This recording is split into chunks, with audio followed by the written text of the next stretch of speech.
TV Menorá apresenta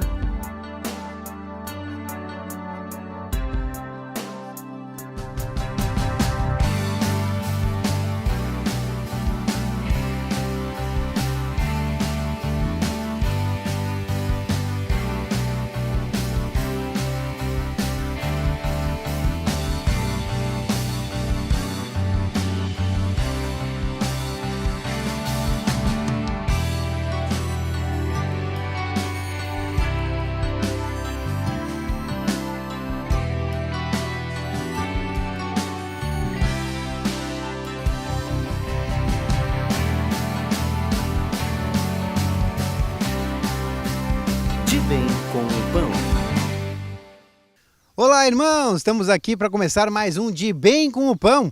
Hoje aqui conversando com o irmão Fabrício e a irmã Aline, da igreja de Novo Hamburgo. Estamos aqui nessa paisagem maravilhosa, numa sociedade, tem aqui num clube, aqui no... Como é que é o nome do clube aqui mesmo? É Grêmio Atiradores de Novo Hamburgo. Queremos aqui agradecer a diretoria que cedeu o espaço para a gente poder estar aqui hoje gravando mais essa programação e levar para você essa linda paisagem e esses maravilhosos dicas que nós temos aqui para você de nutrição através da Editora Vento Sul, do Pão de Judá, da TV Menorá, da Escola do Reino, assim vai, tudo que nós temos à nossa disposição, que esse nosso bondoso Deus nos distribui para que a gente não fique fora das bodas do Cordeiro. Então tá aí, mais dicas e dicas para a gente hoje. Vai conversar aqui com a gente o Fabrício e a Aline, né? Esse casal que eu conheci, quantos anos, Fabrício, atrás será? Uns 3 anos, quase 4 já, né? Uns 3 anos, 4, que eu tava morando aqui em Novo Hamburgo ainda na época, né? O Fabrício aqui, nós começamos a ter aí uma comunhão, e o Fabrício: Marcelo, vamos conversar um pouquinho aí. Eu disse: pô, vai ser uma bênção, né? Poder conversar com o Vaza. Temos aí umas situações aí, a gente foi indo, né, Fabrício?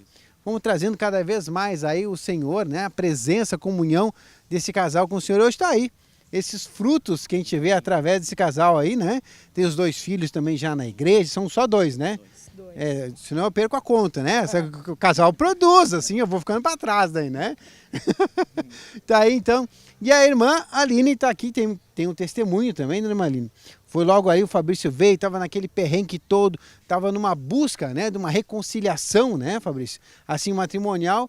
E aí quando a coisa parece que tá, agora foi, aí deu um problema num acidente, né? Isso. Então eu já fiz aqui um resumo, viu, gente? E agora a gente vai contar um pouquinho mais dessa história e como é, aonde entra aí esta mesa, os materiais, o estar congregando na igreja para receber as ministrações, receber a palavra de Deus, o trabalho, né, que a gente vê na nossa vida, e tá aqui os 2 que podem testemunhar muito para a gente, assim, o quão bom é, né, e o quão maravilhoso é a produção da luz da palavra de Deus, do lavar da palavra de Deus, quando entra nas nossas vidas, né?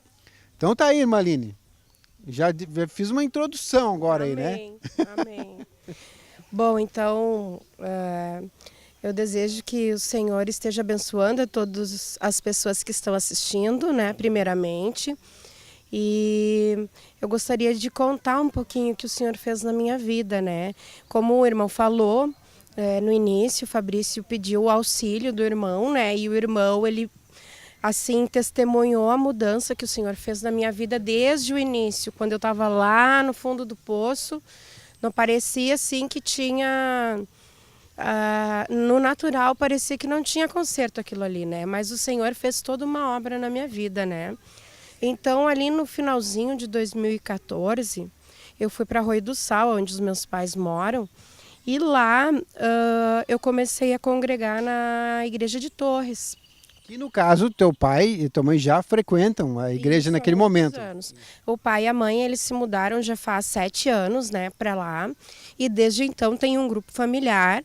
Nós brincamos que a igreja de Arroio do Sal é na casa do pai, porque é só lá que tem o grupo familiar, né? Mas glória a Deus que esse grupo, assim, ele cresce muito e varia. Como é um lugar de veraneio, nós recebemos pessoas de tudo que é lugar, então às vezes ali sai batismo, né? Mas então, voltando para a minha história, bem no iniciozinho ali de 2015, quando eu cheguei lá, eu estava num lugar que eu sempre digo que eu gostaria de não voltar, que é onde Satanás me deixou. E aí tudo que o mundo tinha gerado na minha vida me trouxe uma doença que é a síndrome do pânico e a depressão. E em função dessa situação toda, um dia o pastor chegou e eu ouvi barulho do carro dele, desci correndo e parei no meio da escada. E ele, boa tarde, eu disse, boa tarde. Vamos se batizar? Eu disse, vamos, quando? Agora. Eu, como assim agora? Agora tu quer? Aí eu disse, sim, então vamos lá. Aí subi, né, botei uma outra roupa e descemos e fomos na piscina do vizinho lá na praia. E aí o pastor disse assim, olha Luiz, tu batiza tua filha porque eu sinto que tu tem assim algo para consertar com ela. E o pai fez o batismo, né? Então foi um momento bem marcante aquele dia. E daqui a gente sabe que por mais que tu busque o Senhor, no momento que o Espírito entra em ti, através do batismo, muda muita coisa, né, irmão? Muda mesmo. E daí o que aconteceu? Eu tive 4 meses trancada dentro de um quarto, só eu e o Senhor.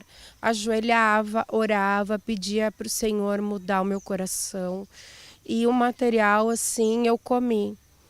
Pai, ele tem praticamente uma livraria na casa dele. E isso, glória a Deus, assim, o pai sempre investiu no material. Quando chegam, então, as ovelhas, ele tem tudo pronto para auxiliar, né? Porque tem ali, assim, como é que eu vou te dizer, um caminho inicial para aquela ovelha que não conhece o Senhor. E depois tu vai te aprofundando, o Senhor dá o leite. E aí depois aquilo vai ficando mais forte, né? Então eu iniciei com o Senhor serve e conservo, que ele fala sobre perdão. E o meu coração, ele era muito amargurado quando eu fui batizada. Imagina, uma pessoa com depressão e síndrome do pânico, obviamente, ela vai estar amargurada, né? Então o Livre-se da Depressão me ajudou muito, né? Quem não conhece esse material, ele fala dos 4 temperamentos. E eu sou sanguínea, imagina, irmão. Sanguíneo, ele é uma pessoa que qualquer coisa ele se estoura, mas ao mesmo tempo ele é muito amoroso, muito caloroso. Ele é uma pessoa assim que quando tu vai falar com ele é alegre, daqui a pouco ele fecha a cara. Então tu tem que encontrar um equilíbrio, porque o Senhor, ele é um só, né? Então nesses 4 temperamentos eu descobri que a minha maior parte era sanguínea, né? Então o livro, ele fala uma parte que é a parte clínica, de o porquê que a pessoa tem depressão, e na outra parte ele fala sobre o Senhor, o porquê que a gente ganha essa, não é que ganha, né, mas que recebe essa doença, a gente mesmo busca isso, só que quando a gente está no mundo, no natural, a gente não percebe que a gente está buscando coisas ruins, né? Então o Livre-se da Depressão, ele é para isso, ele é para te perceber o porquê que tu tinha depressão e qual é o teu tipo de temperamento. E aí eu fui para a cura interior e fui lendo ele e eu percebi que eu precisava de algo que me mostrasse com mais força por que dentro de mim tinha tanto rancor, tanta ansiedade, né? E tanta coisa, tanta amargura assim que eu guardava das pessoas pelas coisas que aconteceram durante a minha vida, né? A gente chama às vezes de tragédias, mas são momentos onde a tribulação existe para nós buscarmos o Senhor. São oportunidades que o Senhor nos dá para que nós possamos encontrar o verdadeiro caminho, né? O caminho que é receber Jesus na nossa vida. Porque lá em Isaías 53 fala, né, que o cordeiro, ele foi para o matadouro e pelas pisaduras dele nós fomos sarados. Então nós já recebemos a cura através da morte e ressurreição de Jesus Cristo. E aí eu fui ler o Cura Interior Aprofundada. E esse livro, ele me mudou. Ele tocou meu coração de uma maneira que eu não tenho como expressar. Só dentro de mim o Senhor sabe o que Ele fez. E na mesma semana eu li os 3 livros e aí tinha um culto micro-regional em Novo Hamburgo. E o pai sempre vem. Nós viemos para Novo Hamburgo, né? E aí quando chegamos aqui, o culto micro-regional é um momento muito especial, porque vêm os irmãos de todas as cidades e a gente tem a oportunidade de congregar com pessoas que a gente gosta, porque a gente sente como se fosse a nossa família, porque o Senhor nos dá uma família quando nós somos batizados, né? E essa família, quando se encontra, é uma festa. Eu sinto como se fosse uma festa, que talvez a boda do Cordeiro seja uma festa maior ainda, que nós vamos ter em comunhão com o Senhor. E aí, naquele momento de festa com o Senhor, teve um momento de oração onde o Sérgio pediu para que todos aqueles que estivessem com uma enfermidade, que colocasse para o Senhor e pedisse a cura. E eu pedi: Senhor, eu não quero mais tomar remédio para depressão, nem para síndrome do pânico, porque eu tomava um de manhã, que era para depressão. Ao meio-dia eu era obrigada a tomar um imenso, o remédio era um comprimido imenso, que eu tomava para que eu pudesse ficar calma. Quando chegava perto do meio-dia, meu coração já acelerava. Se eu não tomasse ele, eu ganhava uma crise de pânico, que é uma sensação de morte. Não sei se o irmão já teve isso, mas é uma sensação de que tu vai morrer, o teu coração acelera e tu fica em pânico. E aí, à noite, eu tinha que tomar um para dormir. Daquele momento em diante, o Sérgio não precisou colocar a mão na minha cabeça. Eu apenas coloquei para o Senhor em oração no culto. E eu voltei de lá e eu disse: Senhor, a partir de hoje eu estou curada, e eu sinto isso dentro de mim. Então voltei para a Arroio do Sal e estava bem faceira, congregando, né? E fazendo louvor. Porque na verdade o Senhor me deu esse dom, eu sempre cantei. Eu cantava no Egito, no mundo, né? Para quem não sabe, a gente chama o mundo de Egito às vezes. Então a gente no Egito cantava. E aí chegou o momento em que o Senhor disse assim: agora tu vai voltar para Novo Hamburgo. Mas eu estava tão bem lá. Eu tinha o pai e a mãe, eu era como uma criança de novo. O Senhor tinha me deixado ali como um bebê. E ele disse: chega, agora tu tá pronta e tu vai ter que voltar.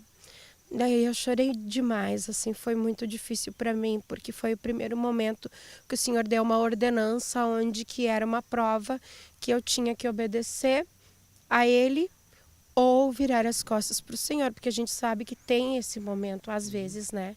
O irmão sabe, porque às vezes o Senhor manda o irmão para cidades diferentes e é um momento de decisão sempre, né, irmão? Sim.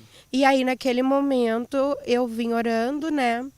Fui para a coordenadoria, eu sou professora, e eu disse: o que ela falar lá vai ser o Senhor falando comigo. E ela disse: ou tu te exonera, ou tu volta a Novo Hamburgo, porque eu preciso de ti aqui. Tu pode escolher a escola que tu quiser para trabalhar. E voltei para Arroio do Sal e chorei naquele quarto, porque eu ia voltar morando sozinha, porque a gente estava separados, né? E eu tinha deixado as crianças em Novo Hamburgo, porque eu não quis obrigar ninguém a vir morar comigo na praia. E eu já estava dando aula em Arroio do Sal, já estava tudo pronto ali. Congregava, dava aula, e as crianças já tinham se apegado a mim e eu a eles, né?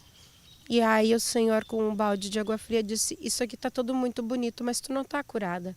Tu tem que voltar para Novo Hamburgo, porque tu é auxiliadora idônea e tu tem uma família lá. Mas eu não entendi aquilo naquele momento, né? E aí eu voltei e fui morar sozinha na casa onde a gente, por enquanto, está vivendo, que não é a nossa, é do meu pai.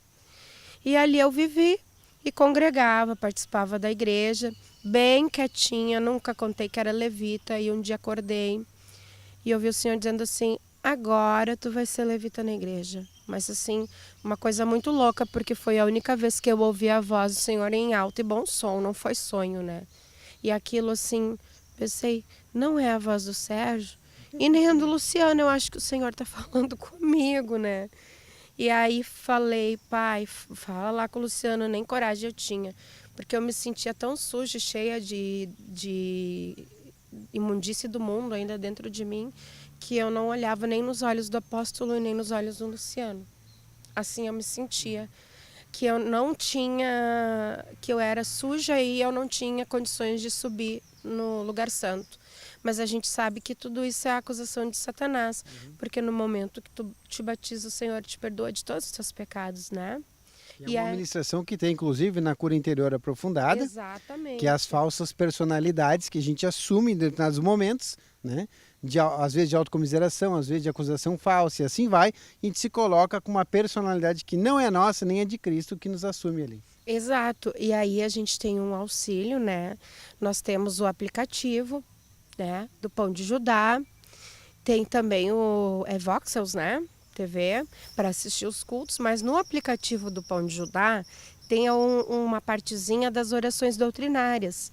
E ali tem uma oração que diz perdoar-se a si mesmo. E eu, naquele momento, não conhecia esse material. Eu não sei se já... não estava disponível ainda, né, naquela época. Para toda situação dentro da Editora Vento Sul, tem um material.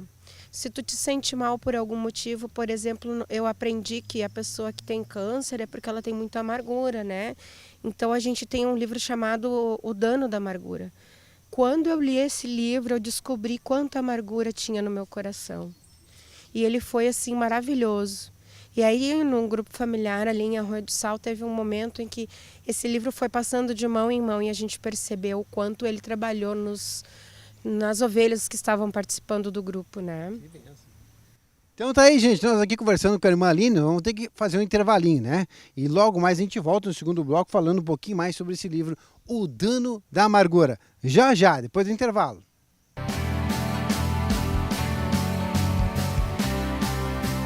De bem com o pão.